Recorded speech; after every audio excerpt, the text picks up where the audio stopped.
দর্শক, শিক্ষা মন্ত্রণালয়ের অতিরিক্ত সচিব রেহানা ইয়াসমিনের সঙ্গে বৈঠক করেছেন পলিটেকনিক ইনস্টিটিউটের 18 সদস্যের প্রতিনিধি দল। এই মুহূর্তে বৈঠক শেষে কথা বলছেন শিক্ষার্থীরা। আমরা সরাসরি যাচ্ছি সেখানে।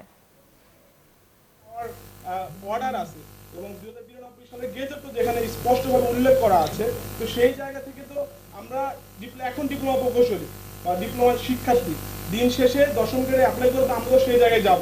তো আমাদের জায়গাটা যদি ব্লক হয়ে যায়, আমরা যদি সেই জায়গায় গিয়ে আমাদের ওই সংশ্লিষ্ট পোস্টে যদি না যেতে পারি, তাহলে অবশ্যই অ্যাজ এ ডিপ্লোমা শিক্ষার্থী হিসেবে এই পোস্ট পদবিগুলো আমাদের ছিল। তো ওই জায়গা থেকে তো এই পোস্টে যদি আমরাই যদি না পাই, তো এই মাথা ব্যথা এই হেডেকটা তো অ্যাজ এ ডিপ্লোমা শিক্ষার্থীদের হওয়াটা স্বাভাবিক না?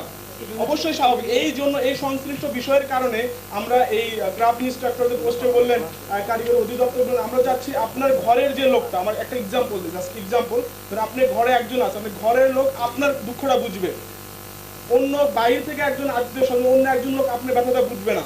কারিগরি আজকে যে অধপতন, এর পিছনে দায়ী কারা?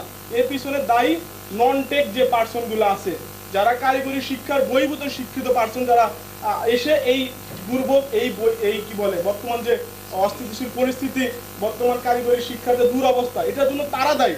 আমরা চাচ্ছি যে আমাদের এই সেক্টরগুলোতে আমাদের শিক্ষায় শিক্ষিত লোক যারা আছে তারা এই বিষয়গুলো হ্যান্ডেল করুন।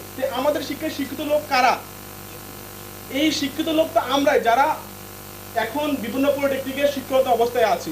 দিন শেষে এটা আমরা শেষ করে এই জায়গাগুলোতে আমরাই আসবো, এটাই হচ্ছে আমাদের মূল দাবি। এই কারণে আমাদের সাধারণ শিক্ষার্থী এইটাই হ্যাডেক। আপনি যেটা দাবি করেছেন, আপনারা যেগুলো দাবি করেছেন সেটা আপনার লেখাপড়া শেষ হয়ে যাওয়ার পরে আসার কথা। আপনি কখন যাবেন শিক্ষকদের সেটা তো হ্যাঁ, অবশ্যই অবশ্যই। আরেকটা বিষয় আমি বুঝতে পেরেছি। বলি, আপনার বুয়েটে কি ফিজিক্স কেমিস্ট্রি পড়ানো হয় না? আপনার বুয়েটে সোশিওলজি পড়ানো হয় না কোর্স হিসেবে? আমি আপনার উত্তর দিচ্ছি। বুয়েটে নন টেক থেকে যারা ফিজিক্স, তাদের নন টেক যে ডিপার্টমেন্ট আছে, আমাদের Dhaka polytechnic institute non tech department আছে।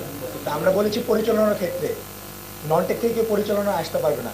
আপনার যদি বুয়েটে স্পষ্ট লক্ষ্য করেন, বুয়েট প্রতিষ্ঠার শুরু থেকে অধ্যাপক এম এ রশিদ থেকে শুরু করে যখন প্রিন্সিপাল ছিল, পরবর্তী যখন ভাইস চ্যান্সেলর আসে, সেই তখন থেকে এই অবধি কোনো নন টেক থেকে কেউ কিন্তু ভাইস চ্যান্সেলর বা প্রিন্সিপাল হতে পারে না। এবং তাদের সিন্ডিকেটের আইন